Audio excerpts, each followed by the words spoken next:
Kemudian tuan-tuan yang dirahmati Allah SWT sekalian, kita sambung lagi ayat yang ke 60.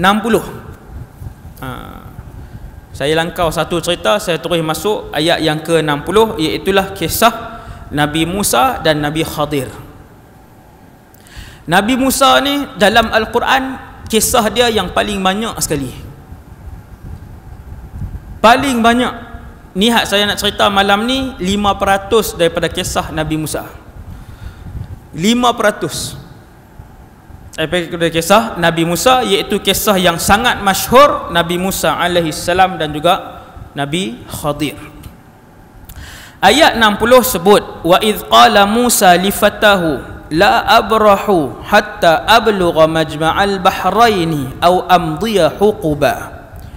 Dan ketika Nabi Musa berkata kepada pembantunya, siapa ada handphone ada Quran terjemah tu boleh buka ayat 60 kan. Takkan waktu main game je buka, ni waktu tafsir ni bolehlah buka kan. Pakai ada saya tahu, game pun ada, Quran tafsir pun ada kan. Ketika Nabi Musa berkata kepada pembantunya, aku tidak akan berhenti berjalan sebelum sampai ke pertemuan dua laut, atau aku akan berjalan terus sehingga bertahun-tahun. Berjalan pi mana? Siapa pembantu Nabi Musa? Pada satu hari Nabi Musa alaihissalam dia berkhutbah. Semua rasul pemidato yang baik, hebat. Semua rasul tampan dan semua rasul bersuara merdu, package. Dan tidak semua rasul diberikan oleh Allah kekayaan dunia. Yang tu beza sikit. Ada rasul raja dan ada rasul rakyat biasa. Antara rasul yang raja, Sulaiman dan Daud alaihissalam, raja. Dia rasul dan raja. Dan rasul yang rakyat biasa, yang ni ramai, termasuklah Rasulullah SAW dan Rasulullah juga menjalani hidup sebagai pemimpin Madinah Al-Munawwarah. Nabi Musa dia berkhutbah di hadapan Bani Israel. Bani Israel ni Yahudi. Yahudi, tuan-tuan sekalian, adalah umat yang kedua teramai selepas umat Nabi Muhammad sallallahu alaihi wasallam. Ni selepas kita. Selepas kita yang paling ramai adalah Yahudi. Sehingga di mahsyar nanti, ini Rasulullah cerita dalam hadis sahih, kita akan tengok satu kelompok dia duduk serumpun sama-sama, dia membentuk satu kawasan sehingga menghitamkan kawasan itu, dan mereka adalah umat Nabi Musa alaihissalam, Yahudi. Ramai. Daripada 25 rasul, hampir 10 adalah rasul-rasul dari kalangan bangsa Yahudi. Ramainya rasul Yahudi ni. Bila Nabi Musa dia berpidato, berkhutbah di hadapan umat dia yang ramai tadi ni, kesemuanya menangis. Selesai khutbah dia pun turun. Maka beberapa orang daripada pengikut Nabi Musa ni mai tanya, wahai Musa, wahai Rasulullah Musa, hebat, kamu seorang yang hebat apa semua. Wahai Musa, adakah di atas muka bumi ini orang yang lebih alim daripada kamu? Maka Nabi Musa pun jawab, tiada. Sebab kaedah dia apa, tuan-tuan?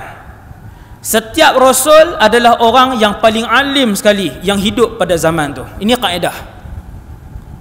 Kira kalau zaman Nabi Musa, dialah yang paling alim. Zaman Nabi Yusuf lah yang paling alim. Zaman Nabi, dia macam tu. Pada zaman Nabi Ilyas lah yang paling alim. Pada zaman Rasulullah, Nabi Muhammad adalah manusia yang paling alim pada zaman tu. Bila pengikut dia tanya, Nabi Musa pengikut dia tanya, wahai Musa, ahunaka man a'lamu minka fil alam? Nabi Musa kata tiada, tanpa dia mengembalikan kepada ilmu Allah Subhanahu Wa Taala. Nampak tuan? Dia tak sebut tiada, wallahu alam. Yang sepatutnya lebih lunak lagi, lebih seni lagi, lebih beradab, tiada, wallahu alam. Bila Nabi Musa kata tak ada, dan kata Rasulullah Musa tidak menyandarkan kepada ilmu Allah, maka ketika itu Allah mewahyukan, wahai Musa, hunaka abdun min ibadi huwa a'lamu mink. Wahai Musa, di sana ada seorang hamba di kalangan hamba-hambaku yang memiliki ilmu yang kamu tidak miliki. Tu dia, siapa dia pula dah. Hak ni yang paling misteri sekali sampai hari ni. Ulama khilaf banyak. Iaitulah Nabi Khadir alaihi salam. Sebutan dia Khadirun, kan Khidir. Khadir ada dalam Sahih Bukhari, Nabi sebut, Nabi Rasulullah yang sebut Khadir. Kata Allah, wahai Musa, ada satu orang yang memiliki ilmu yang kamu tidak miliki. Kita nak buat apa? Apabila Nabi Musa dengar ada orang yang lebih alim daripada sebahagian sudut, memiliki ilmu yang dia tak ada, Nabi Musa teringin nak berguru dengan orang tu. Tuan-tuan, antara Musa dan Khadir alaihi wassalatu wassalam, siapa yang lagi tinggi ketakwaan dia? Nabi Musa lah. Sebab Nabi Musa dia ulul azmi. Nabi Khadir dia bukan ulul azmi, dan dia tak termasuk di kalangan Rasul 25 orang tu. Hak 25 yang disebut secara jelas, yang Allah spesifik nama dalam Quran 25. Yang ni tinggi sekali, kedudukan paling tinggi. Adapun Khadir tidak disebutkan, dia disebut dalam hadis Nabi Khadir alaihi salam. Jadi Nabi Musa pun kata, ya Allah dullani, ya Allah tunjukkanlah kepada guru itu. Maka Allah Ta'ala pun tunjuk, ajak Nabi Musa, wahai Musa, kamu bawalah ikan. Apabila ikan itu lompat ke laut, maka disitulah hambaku itu. Subhanallah. Tuan-tuan sekalian, dia Rasul dah tuan-tuan. Tambah kita ni lagi-lagi lah tak layak mengaku alim. Lagi tak layak. Alim pun jangan mengaku, warak pun jangan mengakulah.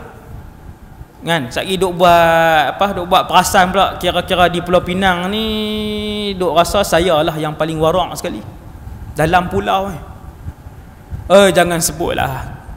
Nabi pun tak, Rasul pun tak, kita ni apa pun tak. Tera Nabi Musa hak mengaku tu pun kena tegur dengan Allah, ada wahai Musa yang lebih alim daripada kamu, daripada berapa sudut ilmu. Maka Allah Ta'ala kata, wahai Musa, bawa ikan. Bila ikan tu lompat pi masuk dalam laut, disitulah ada hambaku yang alim tadi. Yang tu yang main ayat nombor 60 ni tuan-tuan. Ketika Musa berkata kepada pembantunya, dia bawa seorang anak murid dia Nabi Musa, iaitu dia bawa murid dia yang bernama Yusha ibn Nun. Selama hidup ni saya tak pernah dengar lagi orang buh nama anak Yusha. Nama Rasul, nama Nabi, Nabi yang hebat. Satu-satunya manusia yang diberikan mukjizat oleh Allah menghentikan peredaran matahari. Yusha ibn Nun. Lepas Nabi Musa wafat, dia ambil alih tugas Nabi Musa. Yusha ni dalam satu perang matahari nak terbenam dah. Maka dia kata dekat matahari, dia kata, ya ayyatuhas syams anti ma'murah wa ana ma'mur. Hang pun hamba, aku pun hamba Allah, dua-dua hamba Allah. Sekarang aku nak selesaikan peperangan ini. Zaman tu malam tak boleh perang, nak perang siang saja. Di syariat zaman, peraturan zaman tu macam zaman Nabi lah. Kalau zaman Rasulullah tak boleh perang bulan-bulan haram, Rajab, Zulqaidah, Zulhijjah, kan tak boleh perang. Dia setiap zaman Rasul ni dia ada peraturan-peraturan dia tersendiri. Ada rasul harta rampasan perang, bila habis perang dapat harta rampasan orang kafir, tak boleh makan walaupun sesin. Kena himpun tengah padang, Allah akan hantar kilat, petir, bakar semua sekali. Ada syariat begitu. Syariat pada zaman Nabi Yusha' ibn Nun ialah pada waktu malam mesti dihentikan perang. Dekat-dekat nak maghrib, dekat-dekat nak menang dah. Dekat-dekat nak menang dah, matahari pun nak terbenam. Maka Nabi Yusha' minta dengan Allah, ya Allah, kau hentikanlah matahari ni ya Allah, untuk kami selesaikan peperangan ni. Lalu berhenti matahari. Yang ni hadis sahih. Yang ni hadis sahih. Yang sahih yang ni, cerita ni. Jadi Nabi Yusha' ni lah pembantu Nabi Musa. Kan, tok guru pun hebat, anak murid mesti hebat. Ni tuan guru Nabi Musa. Maka Nabi Musa pun ajak, wahai Yusha', jom kita nak pergi jumpa satu orang. Maka siaplah barang apa semua, siap makan, siap ikan apa semua. Wahai Yusha', bawa ikan, dan ikan itu ikan mati, bukan ikan hidup.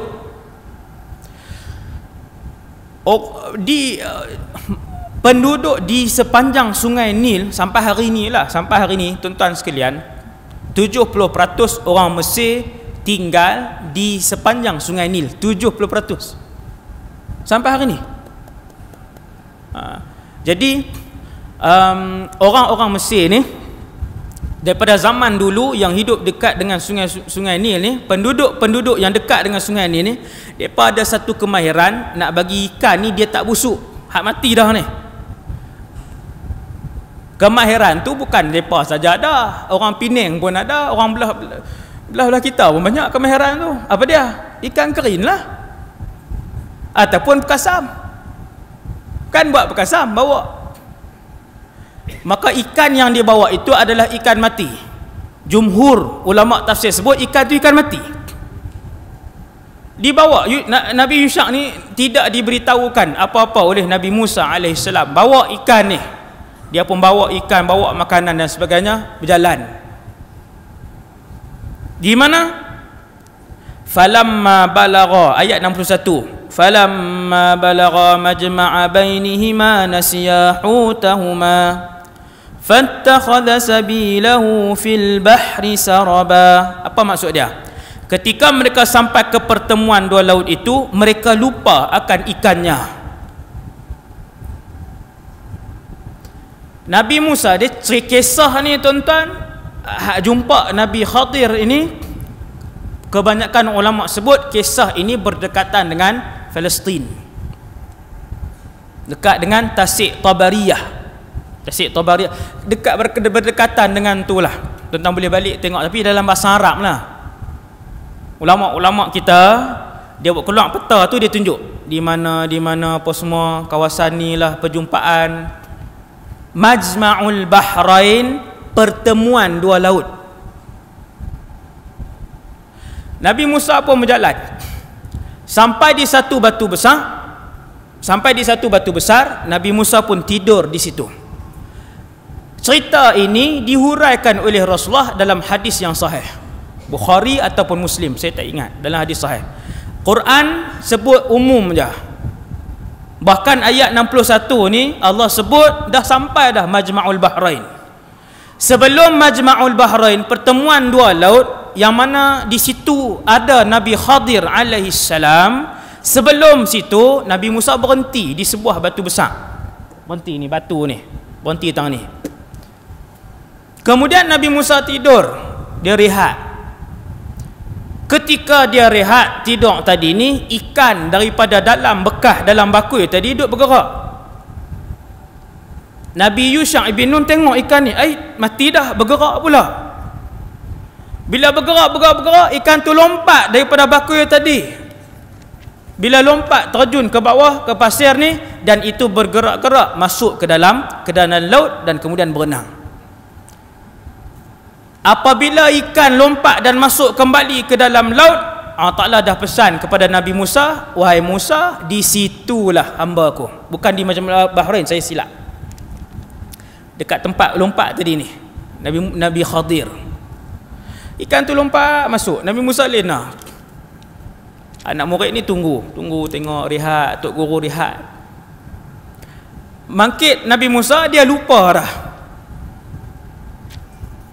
Bila Nabi Musa bangun, dia pun dah lupa. Siap-siap barang, Nabi Musa kata, jom kita teruskan perjalanan.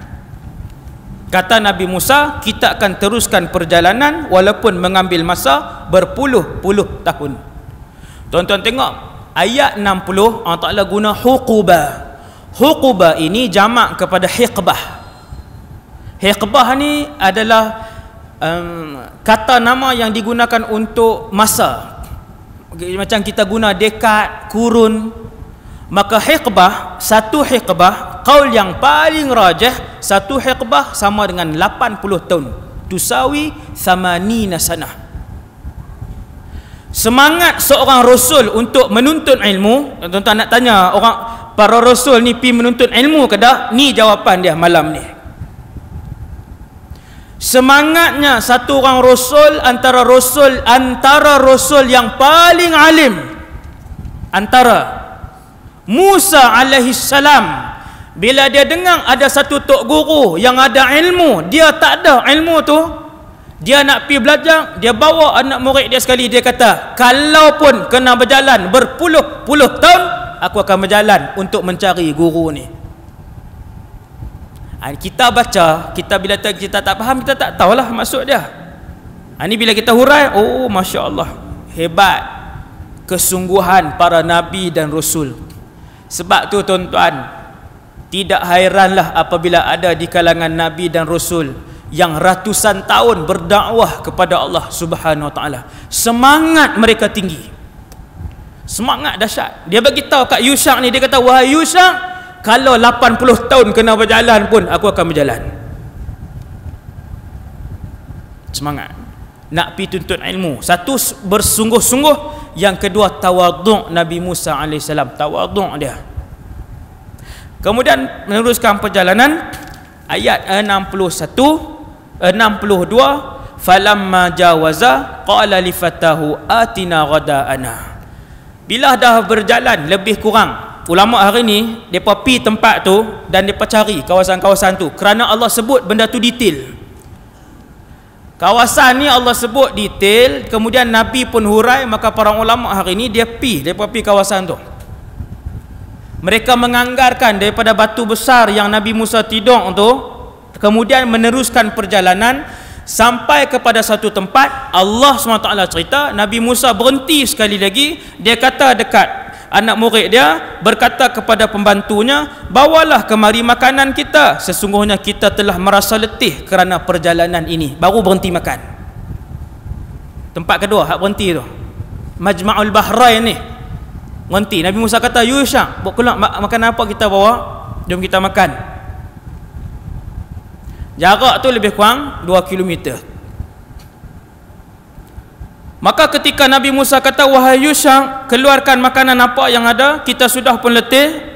Maka berkata Nabi Yusha' ibn Nun, ayat 63, tahukah wahai Musa, wahai Nabiullah Musa, ketika kita mencari tempat berlindung di batu tadi, aku terlupa menceritakan ikan itu, dan tidak ada yang membuatkan aku lupa kecuali syaitan. Ikan itu telah menggelupur, terjun ke laut dengan cara yang begitu aneh sekali.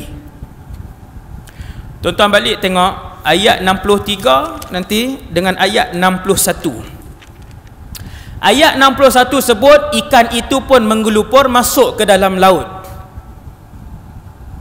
Dia tak sebut perkataan dengan begitu pelik sekali. Ayat 63 sebut ikan itu menggelupur masuk ke dalam laut dengan begitu pelik sekali. Kata ulama tafsir, ayat 61 Allah yang cerita. Ayat ni Allah yang cerita keadaan tu. Maka Allah Ta'ala cerita ikan itu pun menggelupur kemudian masuk ke dalam laut. Allah Ta'ala yang cerita, dia punya kuasa. Dan ayat 63 adalah ayat Nabi Yusha' ibn Nun.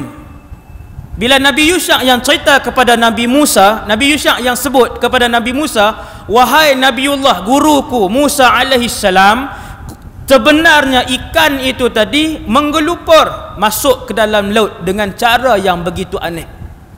Siapa yang sebut aneh ni? Yusha' ibn Nun. Pasal apa aneh? Pasal ikan tu mati. Allah kembalikan roh kepada ikan tadi. Dia ngelupuk, dia lompat keluar daripada bakul raga tu. Kemudian dia masuk ke dalam laut. Subhanallah. Maka kata Nabi Yusha ibn Nun, wahai Musa alaihissalam, Nabiullah, guruku, sesungguhnya yang membuatkan aku lupa ialah syaitan. Tak nampak tuan-tuan? Syaitan punya serangan. Syaitan punya serangan. Cuma beza serangan syaitan kepada kita dengan kepada para rasul dengan Nabi ni, dekat Nabi serangan itu terus dipatahkan. Termasuklah Rasulullah juga diserang dengan syaitan dan iblis. Rasulullah sendiri. Akan tetapi setiap godaan yang ditujukan kepada Nabi dan Rasul berjaya dipatahkan. Nabi semayang, iblis mai nak baling api ke muka Nabi, nak rejamkan api di muka Nabi. Maka Nabi pun pegang iblis tadi. Nabi cekik dia sehingga terjelen-jelen lidahnya. Nabi kata, aku merasakan kesejukan lidahnya sehingga ke tangan aku. Hadis tu sahih. Nabi cekik dia, Nabi tak di dinding sampai lidah ni terkeluar ni. Kena tangan Nabi hak cekik tu. Maksudnya lidah panjang tak? Panjang macam cerita hantu kita duk tengok tu lah. Dalam hadis tu Nabi sebut, aku merasakan kesejukan lidahnya sampai ke tangan ni. Maksudnya keluar sampai sini. Lalu aku melepaskannya. Kalau aku kendaki dengan izin Allah, aku boleh ikat dia dan boleh dituju oleh kanak-kanak di seluruh Madinah, di baling batu. Mukjizat Rasulullah. Nabi boleh ikat dia. Daripada ghaib, Nabi boleh ikat dia, semua orang boleh tengok, semua orang boleh baling batu. Nabi kata, aku lepaskan dia. Itu antara mukjizat. Maka Rasul juga digoda dan diuji dengan serangan daripada iblis dan syaitan. Nabi Yusha ibn Nun kata, aku terlupa tadi. Syaitan yang membuatkan aku lupa. Tapi dia teringat baliklah sebab Rasul dia cepat. Kan? Kita tahun lepas kena goda pun tak, hari ni tak ingat lagi. Tak sedar-sedar lagi. Kan? Subhanallah. Sebab tu kena banyak dengan Allah Subhanahu Wa Taala. Maka jawab Nabi Musa, tuan-tuan tengok ayat 64. Nabi Musa kata apa? Itulah tempat yang kita cari. Qala dzalika ma kunna nabghu. Dan Musa berkata, wahai Yusha, itulah petanda yang Allah bagi tahu di mana ikan tu lompat. Maka di situlah ada Khadir alaihi salam. Khadir ni daripada perkataan hijau. Daripada perkataan hijau. Khadara, hijau. Sebab apa? Hijau. Kerana di mana-mana sahaja yang dilalui ataupun diduduki ataupun dilintasi oleh Nabi Khadir alaihi salam, maka seluruh kawasan itu akan jadi rumput dan tumbuh-tumbuhan yang menghijau. Subhanallah. Kan ada filem kan? Semua ada filem. Jalannya hijau. Nabi Khadir ni, tang mana dia berjalan, habis dia berjalan tu hijau, di belakang tu hijau. Kalau dia duduk naik rumput ni, rumput-rumput menghijau yang elok ni, naik. Khadir. Ni Nabi yang sebut. Rasulullah yang cerita kenapa dia dinamakan Khadir. Maka Nabi Musa pun kata, jom kita patah balik. Kata Nabi Musa, fartadda ala atharihima qasasa. Apa dia? Maka mereka pun mencari kembali jejak langkah mereka. Maksudnya tanah yang mereka pijak waktu tu ada kesan. Nabi Musa kata, jom kita patah balik berdasarkan tapak kaki yang kita lalu ni, sebab baru je. Maka patah baliklah dua-dua orang tadi. Jalan cari. Sampailah nampak batu besar yang mereka duduk rehat tak sat. Maka disitulah Nabi Musa dan Nabi Yusha mencari-cari Nabi Khadir alaihi salam dan jumpa satu orang. Hebat ni, Rasul hebat ni. Yang sampai hari ni tuan-tuan sekalian, ulama khilaf Nabi Khadir ni Ada satu kumpulan para ulama yang bukan kecil, ulama-ulama besar juga sebutkan bahawa dia hidup sampai hari ini. Sebab dia pelik. Dia hidup pada satu zaman yang Nabi Musa pun tak tahu kata ada rasul hebat pada zaman, ada nabi hebat pada zaman tu. Nabi Musa pun tak tahu. Dan sebahagian kumpulan ulama lain kata dia telah pun meninggal dunia. Kita tak tahu, semua ni rahsia Allah sampai hari ini. Ada pendapat jangan kata satu je, ada dua pendapat. Bila Nabi Musa patah balik dengan anak murid dia, cari ayat 65. Fawajada 'abdan min ibadina. Lalu mereka berdua bertemu dengan seorang hamba di antara hamba-hamba kami. Duk buat apa? Duk baring. Baring je. Kita duk ingat rasul, kalau rasul hebat, power ni kira tengah terbang lah kata. Oh, duk terbang pergi ke pokok-pokok. Ni rasul hebat ni. Ataupun paling kurang duk berjalan atas, kot Nabi Musa tengok tu dia duk berjalan atas laut ni. Jalan. Oh, ni memang hebat ni. Tapi diceritakan oleh Rasulullah dalam hadis yang sahih, Nabi Musa sampai di satu tempat, Nabi Musa berdiri di tepi seorang lelaki yang sedang berbaring, selimut muka lagi. Tuan-tuan sekalian, dalam hidup ni Allah nak ajak kita, mana-mana saja orang Islam tanpa membezakan pangkat, harta dan rupa, maka kasihanilah mereka, sayangilah mereka, hormatilah mereka. Kita tak tahu hak mana di kalangan mereka ni adalah waliullah, orang-orang yang Allah sayang, kita tak tahu. Uwais Al-Qarni, seluruh penduduk langit, 7 petala langit kenal Uwais Al-Qarni.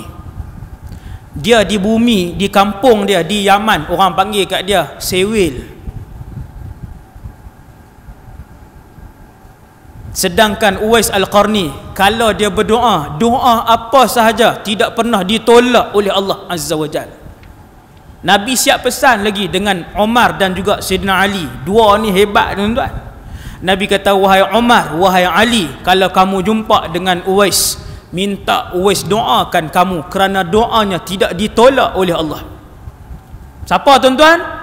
Orang kampung panggil kat dia Sewil, separuh ya. Kita tak tahu tuan-tuan, Nabi Khadir alaihi salam yang punya ilmu yang tidak dimiliki oleh Nabi Musa, duduk tidur macam tu je, tutup muka tidur lena macam orang tak ada apa. Allahu Akbar. Hormat.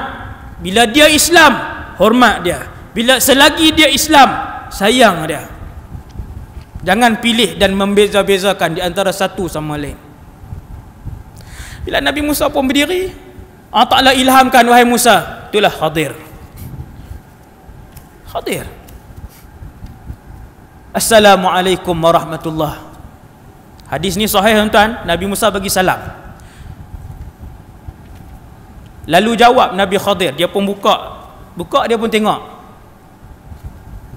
Dia kenal ke yang tu Nabi Musa? Tak kenal lagi. Tuan-tuan, manusia walaupun dia ada ilmu hebat ni, tapi dia tak tahu semua ilmu. Bila dia buka daripada penutup dia tu, dia pun tengok, dia jawab salam, Waalaikumsalam warahmatullahi, anna bi ardikas salam. Lepas dia jawab salam, Nabi Khadir sambung. Lepas dia jawab salam tu, dia kata, wahai lelaki, masih adakah kesejahteraan di atas muka bumi hari ini? Orang jahat ramai, pemimpin-pemimpin zalim disebut. Masih adakah kesejahteraan di atas muka bumi Allah ni? Anna bi ardikas salam. Nabi Musa tak jawab. Lalu Nabi Khadir tanya kepada dia, man anta, siapa kamu? Nabi Musa jawab, Musa. Musa aja. Lalu Nabi Khadir tanya, Musa Nabiullah, Musa Bani Israel, adakah Musa Rasulullah Bani Israel? Maka jawab Nabi Musa, ya, aku adalah Musa Nabiullah Bani Israel. Ada apa wahai Musa? Kata para ulama tafsir, bila Nabi Khadir tanya soalan nombor 2, soalan pertama, siapa kamu? Dia tak kenal Nabi Musa. Walaupun dia ada ilmu hebat, laduni dia, tapi dia tak kenal yang tu Musa. Allah Ta'ala nak beritahu dia tetap manusia biasa. Subhanallah. Bila Nabi Musa sebut Musa, baru dia tanya Musa Bani Israel. Kata para ulama tafsir, bermaksud Nabi Khadir juga telah dimaklumkan oleh Allah bahawa Musa akan datang berjumpa dengan kamu. Cuma macam mana rupa dia, tak tahu. Dia akan mai. Sebab tu bila Nabi Musa jawab Musa, dia kata Musa Bani Israel. Ya, Musa Bani Israel. Wahai Musa, untuk apa kamu datang? Dia tak tahu. Nabi Musa jawab, ini ayat ni. Ayat 66. Hal attabi'uka ala an tu'allimani mimma 'ullimta rusyda? Boleh tak aku nak berguru dengan kamu? Sedangkan dia di kalangan hamba Allah nombor 3, Nabi Musa alaihissalam. Nombor 3 di kalangan hamba-hamba Allah. Yang pertama Rasulullah, nombor 2 dari segi kedudukan Nabi Ibrahim alaihissalam, nombor 3 di kalangan makhluk yang paling mulia dalam alam ni Musa alaihissalam. Pi jumpa satu orang yang dia tak pernah kenal pun, boleh tak nak guru dengan kamu? Tawaduknya Nabi Musa alaihissalam. Ini tawaduk para rasul. Maka berkata Nabi Khadir alaihissalam, wahai Musa, sesungguhnya aku ada ilmu yang kamu tak ada, dan kamu ada ilmu yang aku tidak milikinya. Wahai Musa, kamu takkan boleh belajar ilmu yang Allah bagi kepada aku, kerana ia luar biasa. Maka jawab Nabi Musa alaihissalam, ni ayat 69. Nabi Musa kata, in satajiduni insya-Allah. Dia kata, wahai Khadir, kamu akan mendapati aku insya-Allah sabiran, aku sabar, wala a'si laka amra, aku takkan mengkhianati kamu. Dan kemudian Nabi Khadir pun ajak dia pergi ke satu tempat. Maka tempat tu kita akan sambung nanti insya-Allah dalam kuliah yang akan datang lepas raya lah. Ni nak puasa dah kan, insya-Allah selepas raya. Kemanakah Nabi Khadir bawa Nabi Musa alaihissalam, dan apakah hadis-hadis yang Nabi sebut tentang perbualan mereka. Dalam Al-Quran dia cerita sikit, Nabi hurai panjang apa yang berlaku, dia tengok apa, banyak lagi yang disebutkan oleh Rasulullah SAW. Dan apakah pengakhiran ilmu yang diperolehi oleh Nabi Musa AS setelah berguru dengan Nabi Khadir AS, yang baik daripada Allah, yang lemah dan kurang daripada diri sendiri. Aqulu qali hadza astaghfirullahal azim li wa lakum, subhanakallahumma bihamdik, asyhadu an la ilaha illa anta, astaghfiruka wa atubu ilaik. Bismillahirrahmanirrahim. Wal 'asr innal insana lafi khusrin illa alladhina amanu wa 'amilus solihati. Bismillahirrahmanirrahim. Alhamdulillahi rabbil alamin, wassalatu wassalamu ala asyrafil anbiya'i wal mursalin wa ala alihi washabbihi ajma'in. Allahumma 'allimna ma yanfa'una. Ya Allah, ajarkanlah ilmu yang bermanfaat kepada kami. Wanfa'na bima 'allamtana. Ya Allah, manfaatkanlah ilmu yang kau curahkan kepada kami. Wazidna ilman wa amalan wa ikhlasan fi hayatina. Ya Allah, tambahkanlah ilmu, amal ibadah dan keikhlasan dalam kehidupan kami. Sampaikanlah kami ya Allah dalam bulan Ramadan. Ya Allah, bimbinglah hati-hati kami ya Allah untuk dipenuhkan dengan amal ibadah dalam bulan Ramadan. Keluarkanlah kami daripada bulan Ramadan nanti ya Allah dalam keadaan kami semua diampunkan dosa, dalam keadaan kami semua diridai oleh-Mu. Walhamdulillahirabbil alamin.